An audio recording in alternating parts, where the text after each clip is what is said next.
오라 우리가 굽혀 경배하며 우리를 지으신 여호와 앞에 무릎을 꿇자. 대저 저는 우리의 하나님이시요 우리는 그의 기르시는 백성이며 그 손의 양이라. 너희가 오늘날 그 음성 듣기를 원하노라. 아멘.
교동문 136번 성령강림 두 번째 말씀을 저와 함께 교독하시겠습니다. 그 후에 내가 내 영을 만민에게 부어주리니 너희 늙은이는 꿈을 꾸며 너희 젊은이는 이상을 볼 것이며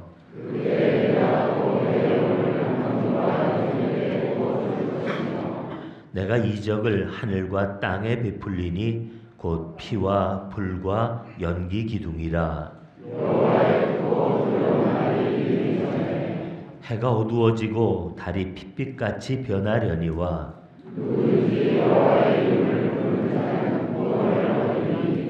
이는 나 여호와의 말대로 시온산과 예루살렘에서 피할 자가 있을 것이미요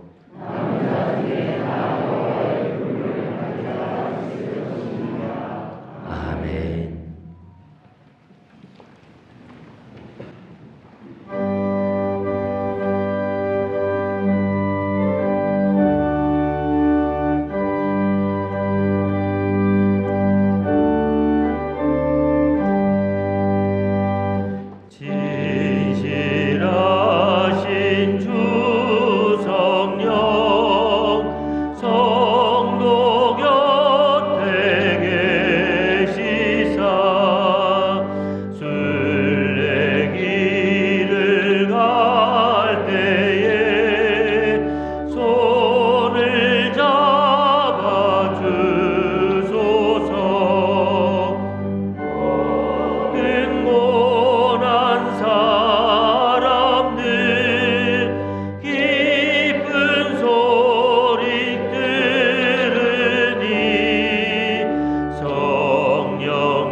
어제나 오늘이나 변함없으신 하나님, 오늘 저희들이 예배자로 나왔습니다.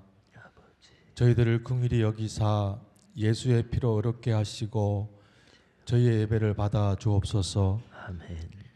흠 없으신 하나님께 감히 나올 수 없는 저희들이지만 허물을 덮으신 은혜를 덧입고 하나님 앞에 왔사오니 저희들의 기도와 찬양과 헌물을 받아주시기를 간절히 원합니다. 아멘. 지난 주간에는 새로운 대통령을 선출하게 하시니 감사합니다. 아버지. 선출된 대통령이 나라의 큰 일꾼 되어서 온 국민을 통합하고 국민들의 눈물을 닦아주는 지도자 되도록 인도하여 주옵소서. 아버지. 혼탁한 세상입니다. 저희들이 개념이 혼란스러울 때 사람의 말이 아닌 하나님의 말씀인 성경이 우리의 믿음의 근거가 되게 하시고 아멘. 성경을 통하여 말씀하시는 하나님의 인도를 따라 잘 살아가는 저희들의 믿음 되기를 원합니다. 아멘. 살고 죽고 하는 모든 문제의 해결은 하나님의 손에 있음을 믿습니다. 육신의 질병으로 고통 가운데 있는 것, 마음의 상실감으로 어두운 터널을 지나고 있는 것, 물질의 부족으로 앞을 예측할 수 없는 현재의 삶, 사람으로 인하여 실망하고 상처받은 마음, 이러한 것들을 통해 하나님의 손길이 어떻게 작동하는지 경험하는 은혜가 있기를 간절히 원합니다. 교회 공동체 안에는 하나님의 은혜가 주류가 되게 하시고 선교지에서는 살아내는 삶이 하나님의 영광이 되게 하옵소서. 오늘 하나님의 말씀을 들고선 김인일 목사님을 성령 하나님 손으로 붙드사 하나님의 말씀이 온전히 전해지게 하시고 듣는 저희들이 말씀 앞에 직면하며 그 말씀에 순종하는 은혜가 있게 하여 주옵소서.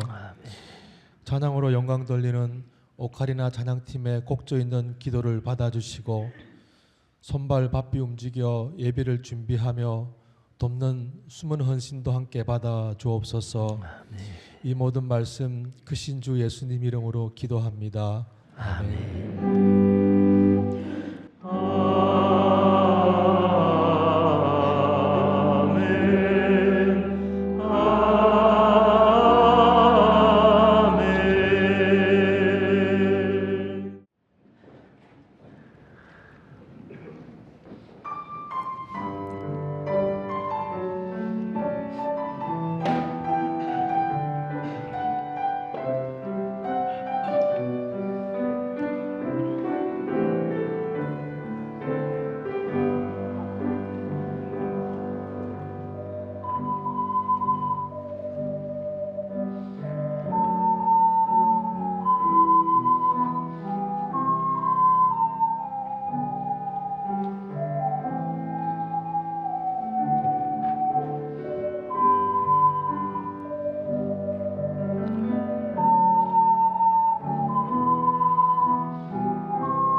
오늘 우리에게 주시는 말씀은 사도행전 19장 23절에서 41절까지 말씀입니다.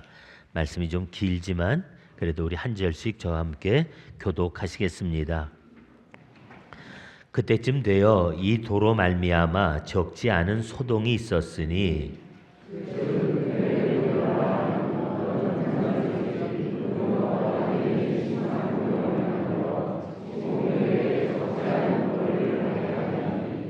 그가 그 직공들과 그러한 영업하는 자들을 모아 이르되 여러분도 알거니와 우리의 풍족한 생활이 이 생업에 있는데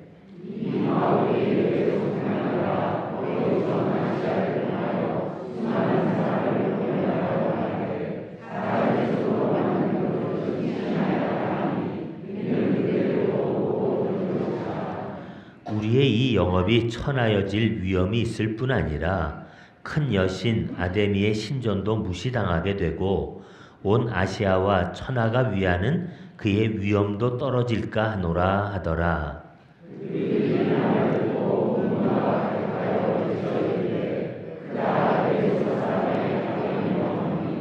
온 시내가 요란하여 바울과 같이 다니는 마게도냐 사람 가이오와 아리스다고를 붙들어 일제히 연극장으로 달려 들어가는지라.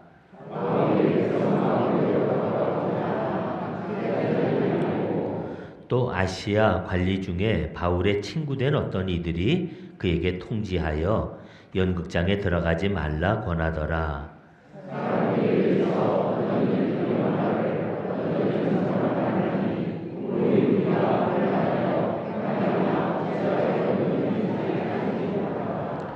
유대인들이 무리 가운데서 알렉산더를 권하여 앞으로 밀어내니 알렉산더가 손짓하며 백성에게 변명하려 하나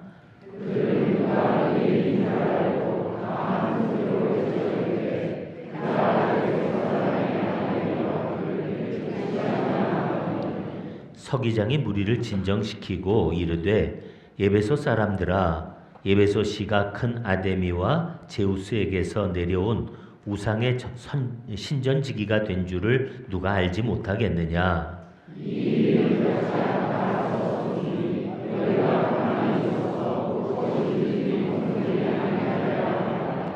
신전의 물건을 도둑질하지도 아니하였고 우리 여신을 비방하지도 아니한 이 사람들을 너희가 붙잡아 왔으니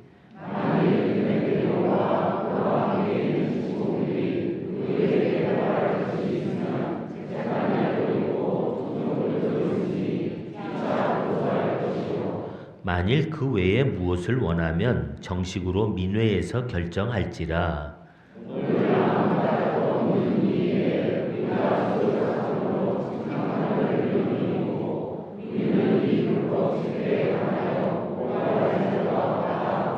함께 봅니다.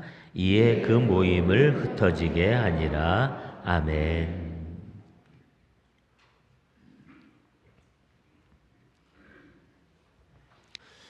저는 참 많은 사람들을 만나서 이야기를 나누게 됩니다.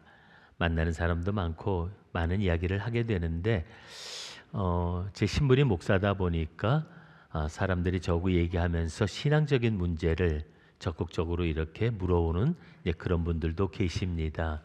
하지만 또 어떤 분들은 오히려 이제 제가 목사다 보니까 저한테 미리 철벽 방어를 치는 분도 계세요. 난 아무것도 안 믿습니다. 그러니까 나한테 믿으라고 얘기하지 마라.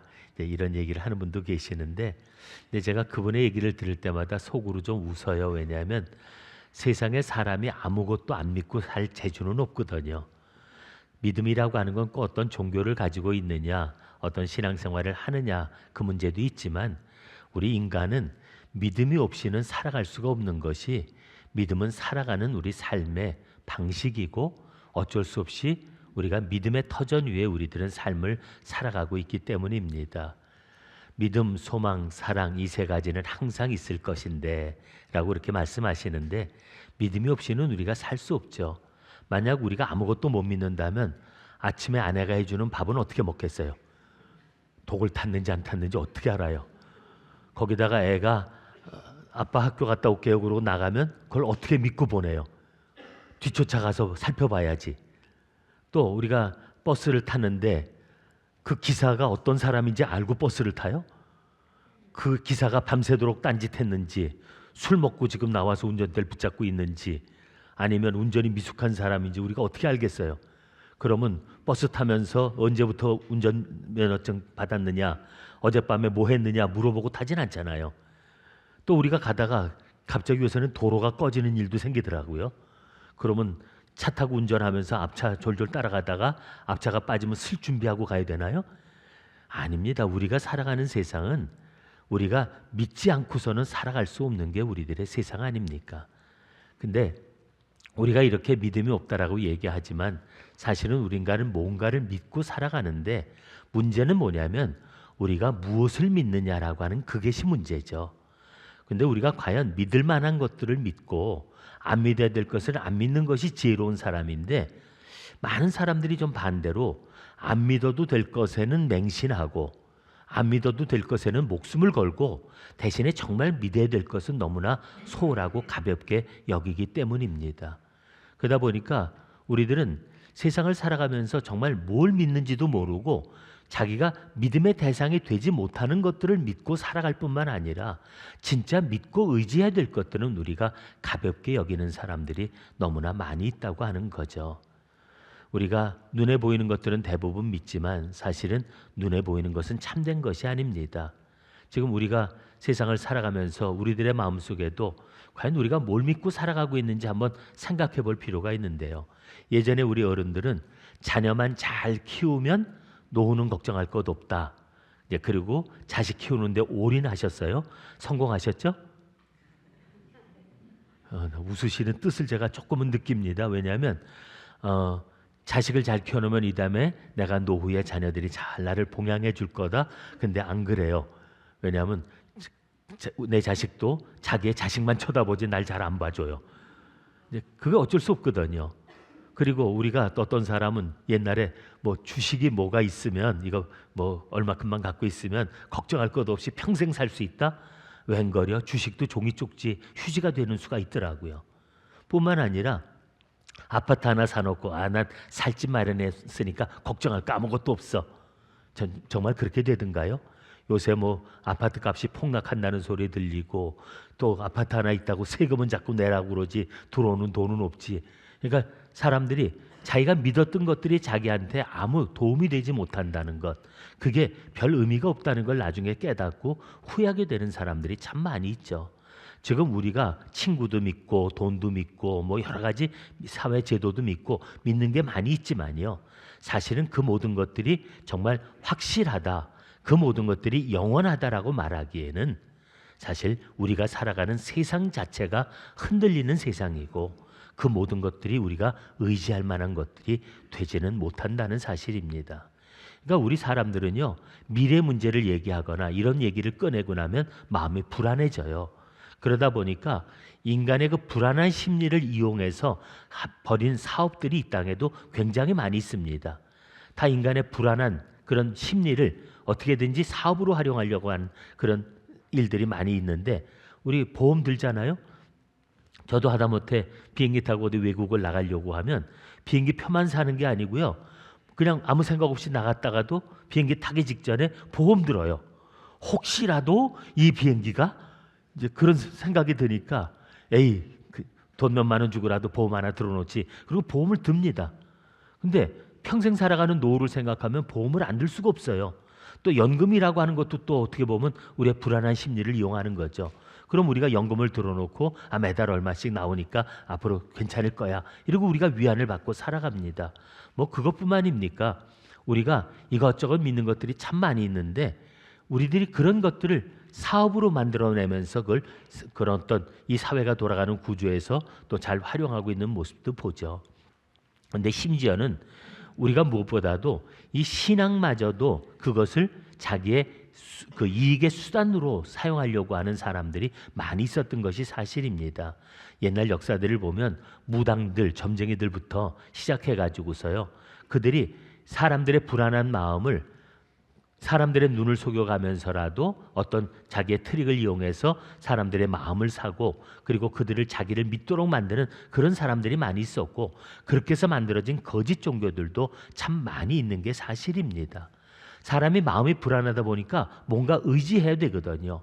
그러다 보니까 신앙이라는 이름으로 사람들을 의지하도록 만들고 그 사람들을 자기 손아귀에 움켜쥐고 그리고 자기가 살아가는 수단으로 삼는 사람들도 적지 않은 게 사실이라는 겁니다. 근데 사람들이 우리가 미신 같은 걸 보면 그런 얘기를 해요. 에이, 그까짓 걸 누가 믿어? 그러는데 말은 그렇게 하면서도 속으로는 다 캥기는 게 있는지 아니면 바라는 게 있는지 다 뭔가 미신에도 사람들이 반응을 하더라고요. 우리나라 제주도에 가면 하루방이라고 있어요. 아시죠? 근데 옛날 요즘은 뭐 덜한 것 같은데 옛날에는 속설이 하루방 코를 만지고 기도하면 뭐 아들을 낳는다고 그랬나요? 그래서 사람들이 에이 그리고 다 가이드 하는 사람들이 얘기하면 웃어요. 근데 지나가면서 쓱 한번 다 만지고 가는 거 있죠. 또 하버드 대학 가면요 동상이 하나 서 있는데 그 하버드에 세워져 있는 그 동상에 신발을 만지고 소원을 빌면 또 아들이 딸이 또 하버드 대학 온대요. 사람들이 에이 뭐 그런 게 어디 있어요? 그러면서도 다들 만지고 지나가거든요. 거기만 만질만질해요. 광이 나 있어요. 아니 그래도 다 은근히 뭐 그랬다 하면 믿어보고 싶은 마음들이 다 있거든요.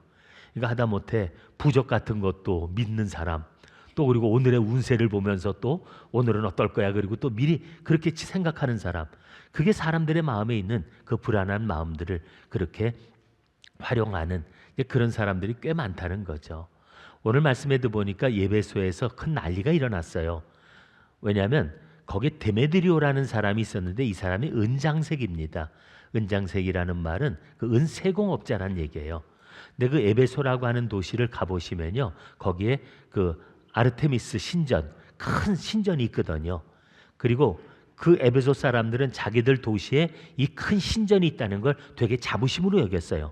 그다음에 거기에 오는 사람들은 전부 다 그 신전에 가서 한번 제사를 드리고 가고 또 그리고 에베소 사람들은 자기들이 아르테미스의 그 보호를 받는 백성이라고 하는 그런 자부심을 갖고 살았기 때문에 이 은장색이 만든 물건 중에서 가장 잘 팔리는 게 뭐였냐면 아르테미스 신을 조각한 조각상을 만드는 거였어요. 조그맣게 모형으로 만들었겠죠. 근데 그렇게 만들었는데 아르테미스 신이라는 건 풍요와 다산의 신입니다. 그래서 우리가 이렇게 사람 몸을 보면 가슴만 수두룩해요. 이제 그런 웃기는 신이 있는데 그걸 은으로 만들어서 그래서 그 마스코트처럼 만드는 거죠. 그럼 사람들이 그걸 하나씩 사서 들고 다니면서 그 소원도 빌고 거기다 기도하고 하는 이제 그런 게 그 사람들한테는 사업이었습니다. 근데 이 에베소에는 그게 특화된 사업이다 보니까 이 사람들이 아주 수입이 괜찮았어요. 거기서 벌어들이는 수입 때문에 먹고 살만했어요. 그러니까 되게들 호황을 누리고 살았는데 이 데메드리오를 비롯한 이 사람들한테 타격이 왔던 게 뭐냐면 사도 바울이라는 사람이었습니다. 그가 나타나서 사람들한테 전도하면서 하는 말이 뭐냐면 사람의 손으로 만든 것은 우리의 신이 아니다. 하나님은 우리의 손으로 만든 그 물건이 어떻게 우리가 섬길 신이 되겠느냐. 우리를 만드신 하나님을 우리가 믿어야지. 우리가 만든 신을 우리가 믿는 그런 바보 같은 사람이 어디 있냐. 이제 이러고 얘기하면서 하나님을 얘기하고 예수님의 을 통한 구원을 얘기하고 그리고 복음을 저들에게 전했습니다. 많은 사람이 예수를 믿었어요. 뿐만 아니라 하나님의 성령이 함께 하시니까 병자들이 낫고 귀신이 쫓겨가고 이제 이런 역사들이 나타났고요. 그러다 보니까 그 도시에서 마술을 하던 사람들이 이제 장사가 안 되는 거예요. 그러니까 다 폐업해버리고 말았습니다. 자기들이 하던 온갖 마술 서적을 갖다가 전부 불태워버렸는데 은 5만이나 됐다고 하는 얘기를 지난 시간에 말씀드리지 않았습니까? 그러니까 마술하는 사람들이 이젠 장사가 안 되니까 다 폐업해버렸어요. 그러니까 이 은장색 데메드리오도 가만히 생각하니까 이러다간 우리도 망하게 생겼거든요. 안 그래도 장사가 슬슬 잘 안 되는 이유가 뭔가 그랬더니 저 사람들이 나타나서 자꾸 예수 믿으라고 그러고 하나님이 신이라고 얘기하니까 지금 우리 장사가 망하게 생겼다. 그러니까 이 사람이 자기들과 함께 일하는 조합원들 그리고 직공들을 모아놓고 선동을 한 겁니다. 사도 바울이라는 놈이 나타나서 하나님을 믿으라고 말하고 우리가 지금 만드는 이 신은 가짜라고 얘기하니까 지금 사람들의 마음이 자꾸 떠나가고 우리 장사는 안 되고 이러다 우리 망하게 생겼다. 이걸 가만두면 안 되겠다.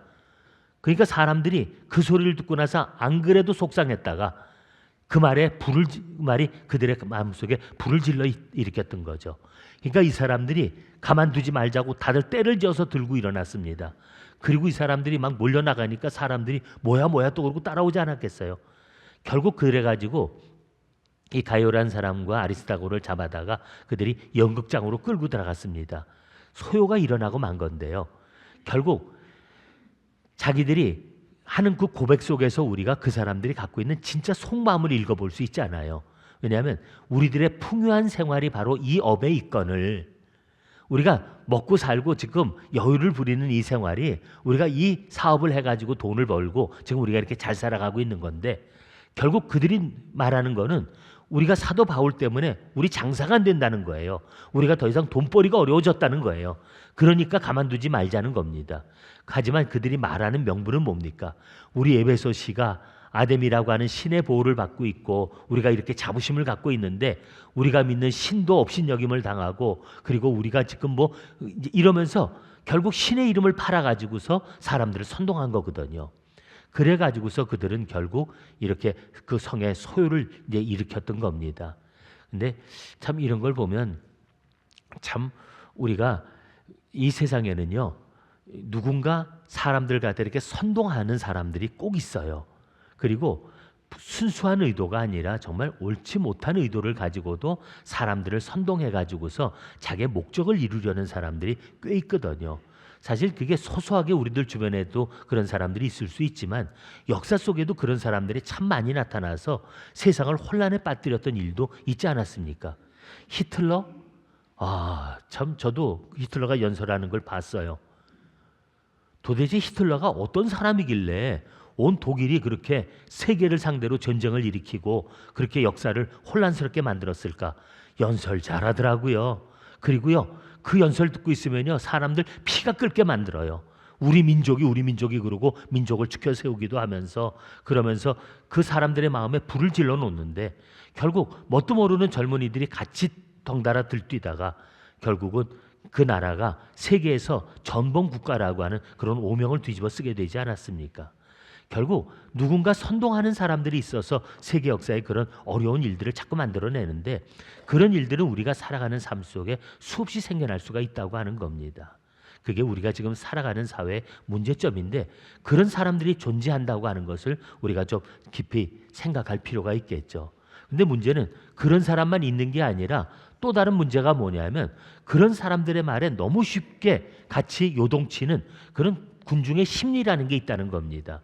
오늘 이 데메드리오가 일어나서 사람들을 선동해 가지고 소요를 일으키니까요.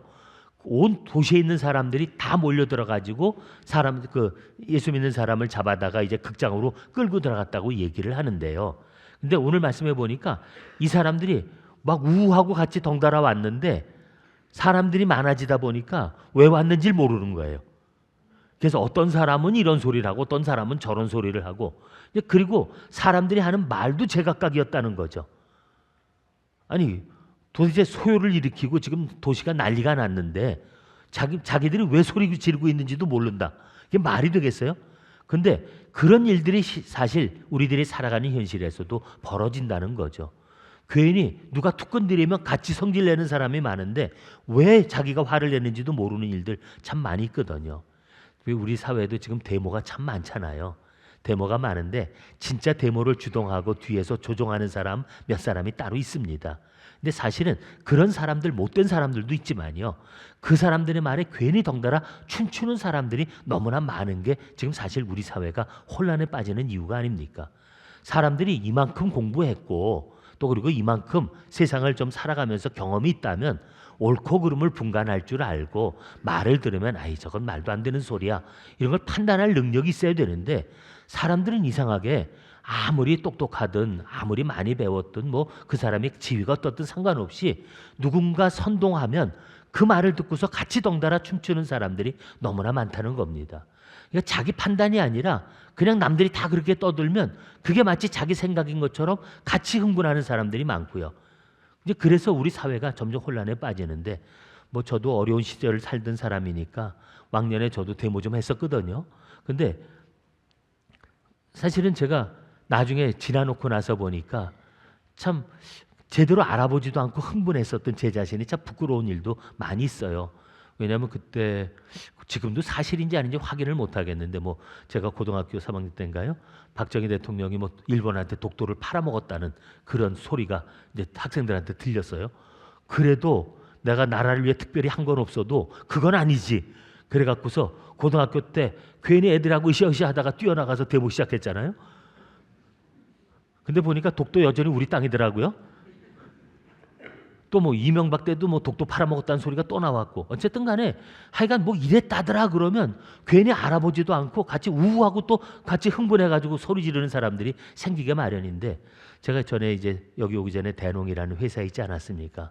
거기서도 데모가 일어났는데 문제는 뭐냐면 근거가 있고 확실해서 사람들이 얘기를 하는 거 그건 좋아요. 근데 문제는 이랬대더라 아니면 누가 괜히 한마디 툭 던지는 말에 같이 지가 흥분해서 이래서 괜히 뭐 소요가 일어나게 될 때는 정말 감당이 안 되는데 대농에서도 한번 데모가 일어났어요. 제가 나오기 전에. 그래서 애들 보고 도대체 왜 데모하는 거냐 뭐가 문제냐라고 물어봤는데 대표들을 만나서 물어보는데 말이 같질 않아요. 그러니까 누군가 야 가만히 있으면 안 되겠냐 이제 이러고서 누가 소리 지르니까 애들이 같이 우하고 들고 일어났는데 힘들죠. 뭐 사회생활하는 게 좋겠어요 어린애들이.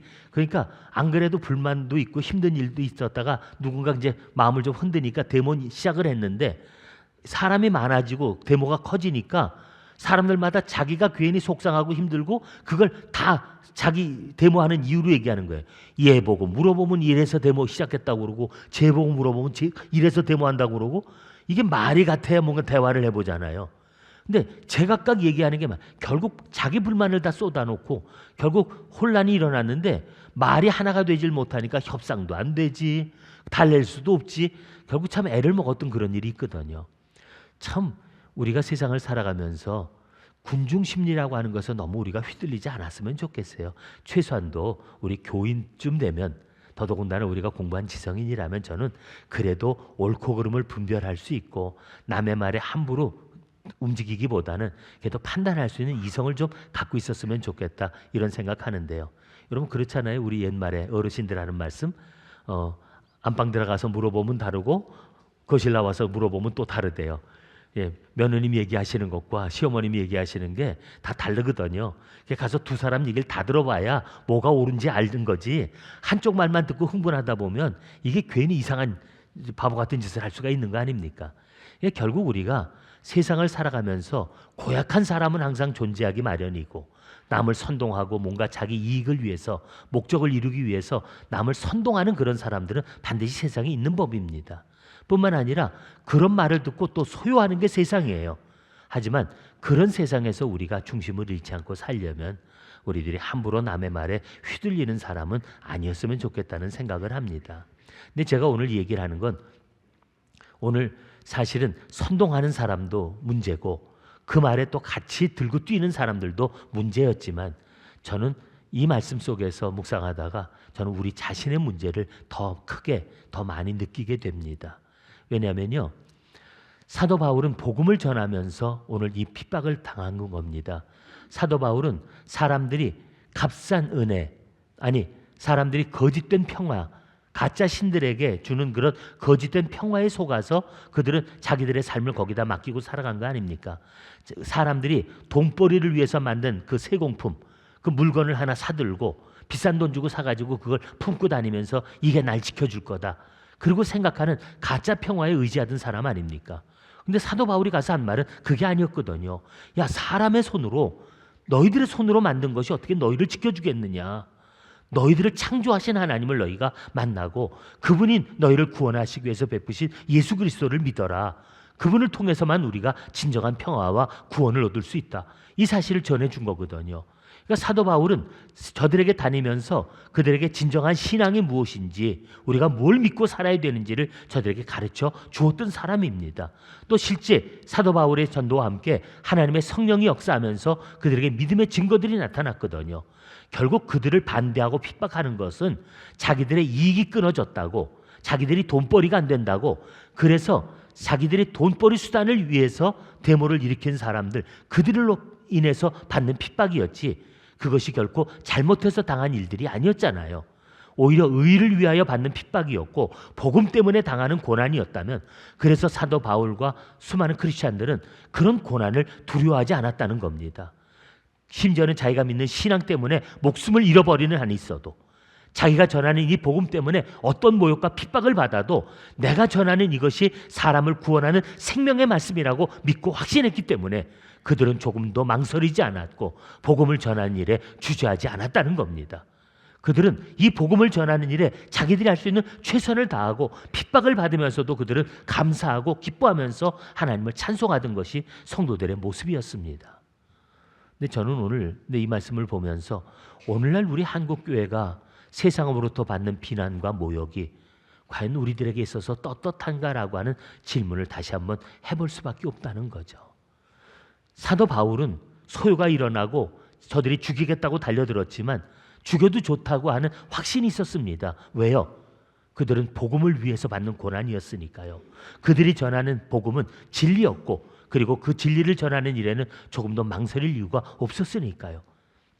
하지만 오늘날의 우리 교회들이 받는 모욕과 핍박은 조금 차원이 다른 것 아니겠느냐라고 하는 걸 우리가 생각해 봐야 된다는 겁니다. 왜냐하면 언제부턴가 어쩌면 교회도 그 데메드리오가 자기들의 돈벌이 수단으로 신을 팔아먹었듯이, 심지어는 우리가 믿는 하나님마저도 우리들의 이기적인 욕심과 또 그리고 우리들이 정말 이익의 수단으로서 우리의 신앙을 이용하려고 하는 그런 잘못된 마음을 품고 살아가고 있지는 않은가. 그런 결과로 오늘 우리가 이런 모욕과 또 그리고 이런 비난을 받게 되는 것이 아닌가, 한번 솔직히 좀 생각해 봤으면 좋겠습니다. 여러분, 언제부턴가 한국교회는요 십자가의 복음을 얘기하지 않습니다. 예수님이 우리를 위해서 십자가를 지셨다, 그러니 너희는 자유를 얻었다, 너희는 행복할 권리가 있다, 이러고 얘기하면서 모든 죄 짐은 주님께 다 떠넘기고 모든 근심 걱정 주님께 다 맡기라고 그래놓고 우리는 주님 안에서 자유와 평화 기쁨만 누리라고 얘기를 합니다. 예수님이 그렇게 말씀하시던가요? 누구든지 나를 따르려거든 저마다 자기 십자가를 지고 나를 따를 것이니라, 주님은 그렇게 말씀하지 않습니까? 우리가 예수를 믿는 사람이 된 거는 내 죄짐이고 내 삶의 걱정이고 다 주님께 떠맡겨 놓고 나서 주님이 다 해결해 주실 테니까 나는 그냥 노래 부르고 즐겁게 행복하게만 살면 된다. 그거 복음 아닙니다. 주님의 복음이라는 거는요, 주님이 나를 구원하기 위해서 십자가를 지신 것처럼 나도 내 십자가를 지고 주님을 따라가는 삶을 사는 것, 그게 복음입니다. 근데 언제 우리가 고난을 얘기합니까? 언제 우리가 희생을 얘기합니까? 섬김을 얘기합니까? 그런 소리하면 인기 없는 교회입니다. 그런 소리하면 목사님도 인기 없어요. 다 떠나가고 하나님이 축복하실 거다, 잘 될 겁니다, 병도 나을 거고 사업도 잘 될 거고 다 하나님이 축복해 주실 겁니다. 그러면 사람들 모입니다. 여러분, 하나님의 이름을 팔아서 사람들의 환심이나 얻으려고 한다면 결국 그것은 데메드리오가 하던 것과 별반 다를 것 없는 하나님을 이익의 수단으로 이용하는 악한 자가 되어질 뿐입니다. 근데 또 그 말이 또 좋아요. 고난받는다는 얘기보다는, 고생하라는 얘기보다는 하나님이 축복해 주실 거라는 얘기가 들어서 그런 얘기에만 귀를 기울이고 그들만 쫓아다닌다면 우리도 에베소에 있는 사람들과 별반 다르지 않게 될 것이라는 겁니다. 저는 오늘 이 성경을 읽으면서 제가 바울이 부러웠던 이유가 뭐냐면, 그는 복음을 전하다가 고난을 당한 사람이었기 때문입니다. 그는 정말 하나님의 진리를 사람들에게 선포하기 위해서 자기 목숨 걸고 전도자의 삶을 살았던 사람이기 때문입니다. 지금 우리나라에서 제가 이런 문제를 더 깊이 고민하는 이유가 뭐냐면요, 우리나라에 이단이 너무 많아요. 이단이 많은데 우리 국산 신종 이단들이 전 세계를 휩쓸고 있는 거 아시죠? 통일교, 여러분 세계 어느 나라 가든지요, 통일교 위세가 장난이 아닙니다. 교회가 세워진 것만큼 통일교회가 있어요. 요즘은 나가보니까요, 신천지가 사방에 널렸습니다. 전도하는 사람 많고요, 신천지가 그렇게 교회가 많아요. 제가 마다가스카르 갔더니요, 거기도 신천지 교회들이 즐비합니다. 이게 뭐야 그랬어요. 한국에서 생긴 지 얼마나 됐다고 여기까지 와서. 근데 왜 그렇게 됐다고 생각하세요? 여러분, 한번 저는 그렇게 물어봅니다. 제가 목사인데 예수님의 본받아서 예수님처럼 제가 고난을 기뻐 감수하고 제가 십자가를 지고 주님을 따르면서 희생하고 섬기고 그렇게 산다면, 그렇게 살았다면 어땠을까? 또 우리 교회가 정말 이렇게 큰 건물 짓고 또 그리고 우리 교회가 부흥한다고 그러면서 뭐 우리가 우리 안에서 즐거워하는 게 아니라 정말 우리가 자기의 것으로 다 세상을 위해서 사용하면서 그래서 우리가 섬기고 희생하며 우리가 십자가를 지고 살아가는 그 본을 보였다면 그래도 이단들이 우리를 보고 흉내를 낼까? 그래도 교회 비스무리한 이단들이 만들어질까? 저는 절대 안 그럴 거라고 생각합니다. 왜요? 자기 걸 내가면서 남을 돕고 그리고 자기를 희생하며 남을 섬기고 목숨을 버리더라도 자기가 믿는 복음을 전하고 그리고 살아가는데 어떤 미친 사람이 그걸 보고 흉내내겠어요? 뭔가 얻을 게 있고 뭔가 생기는 게 있으니까 그러는 거 아닙니까? 그동안에 교회가 만들었던 역사를 보면요, 스스로 믿음이라고 하는 이름, 하나님을 내세워서 했던 이 이름으로 얼마나 교회가 큰 권력을 가졌고 얼마나 막대한 재산을 모았고 얼마나 세상의 역사를 쥐고 흔들면서 권력자가 되어왔었는지, 심지어 한국교회도 그런 걸 보면서 교회 성장과 부흥이라고 하는 이름으로 오히려 그것이 마치 하나님을 위하는 것이냐 그렇게 얘기하면서 우리가 추구했었던 것이 과연 주님의 복음을 전하기 위한 일이었고 예수님의 삶을 따라 살기 위한 우리들의 삶이었는가 하는 것을 돌아볼 때 우리들이 그렇지 못하고 세상에 뭔가 잘못된 시그널, 우리가 세상 사람들로 하여금 뭔가 오해하도록 만든 우리들의 잘못된 행동들이 세상 사람들로 하여금 비슷한 교회 비슷한 이단들을 만들고 교회라고 하는 이름을 팔아서 오히려 거짓된 신앙을 전하는 이런 흐름들이 만들어진 것은 아닌가라는 생각을 해보게 됩니다. 저는 다시 한번 오늘 이 말씀을 들으면서 사도 바울의 고난이 우리 모두가 저처럼 좀 부러운 분들이 되셨으면 좋겠습니다. 이왕 예수 믿는 건데 내가 예수님을 믿는 사람이라면 예수님도 십자가를 지고 가셨는데 나도 십자가 지고 살아가면서 주님이 받은 고난의 100분의 1, 1000분의 1, 만분의 1이라도 나도 주님의 고난에 참여하는 사람이 되는 것이 우리의 행복일 수 있기를 바랍니다. 내가 정작 복음을 전하고 내가 섬기는 삶에 희생과 수고가 따를지라도 그것이 우리가 주님의 삶을 따라 사는 삶이라고 하는 그것이 우리의 보람과 살아가는 이유가 될 수 있기를 원합니다. 그래서 우리가 고난받고 심지어 목숨을 잃는다 하더라도 우리가 살아가는 그 삶을 통해서 하나님이 보시고 기뻐하시고 하나님이 우리를 정말 팔 벌려 맞아주실 온전한 믿음으로 살아가는 것이 우리가 살아야 될 진정한 믿음이 아니겠느냐 하는 겁니다. 세상 사람들을 얘기하고 사람들의 군중 심리를 탓할 것이 아니라 오늘 그런 세상 속에서 우리가 진정한 빛이 되는 것이 어떤 것인가, 우리가 맛을 잃지 않는 소금으로 산다는 것이 어떤 것일까, 주님이 우리에게 바라시는 참 믿음이 무엇일까 하는 것을 생각하면서 복음을 위해 살다가 오늘 사도 바울과 그 교회가 겪은 그 고난이 오늘 이 땅에서 우리가 겪을 수 있는 고난, 아니 우리가 겪어야 될 주님을 위한 진정한 고난이 되어질 수 있기를 원합니다. 오늘도 우리가 주님의 은혜를 값싼 믿음으로 은혜로 바꿔버리는 어리석음을 범치 않도록 다시 한번 우리들의 믿음을 주님의 십자가에 둘 수 있는, 주님을 따라갈 수 있는 결단에 둘 수 있는 우리 모든 성도님들 되시기를 주님의 이름으로 축복합니다. 함께 일어나셔서 응답의 찬양 드립니다.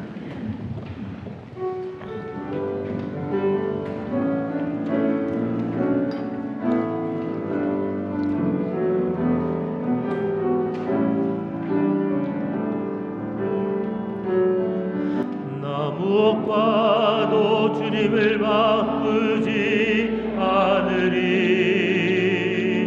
다른 어떤 은혜 구하지 않으리. 오직 주님만이 내 삶의 도움이시니 주의 얼굴 보기 원합니다. 주님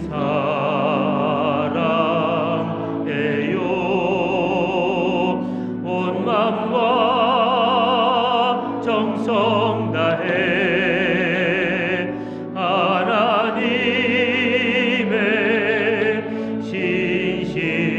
신실한 친구 되기 원합니다. 주님 사랑해요. 주님 사랑해요.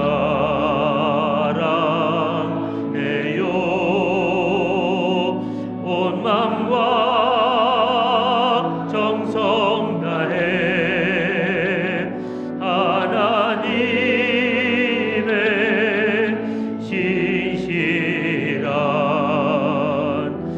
친구 되기 원합니다.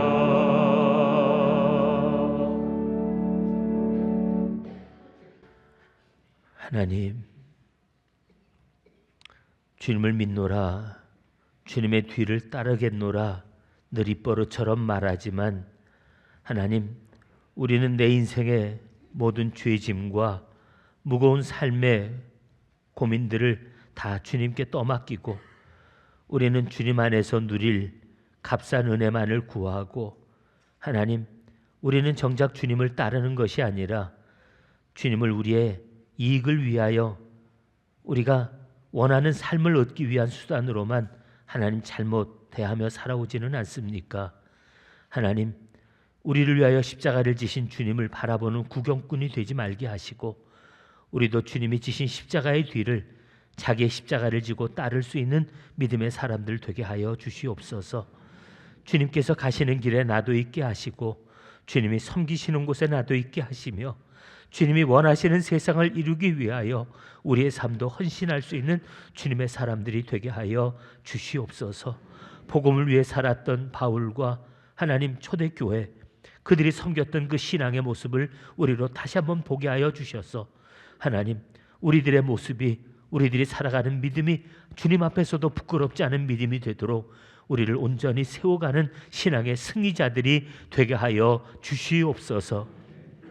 이제는 우리 주님 예수 그리스도의 은혜와 하나님 아버지의 그 크신 사랑과 성령님의 감동하시며 역사하심이 오늘도 온전한 믿음으로 살기를 다짐하는 사랑하는 주의 백성들 위해 이제로부터 영원까지 함께 계시기를 간절히 축원하옵나이다. 아멘.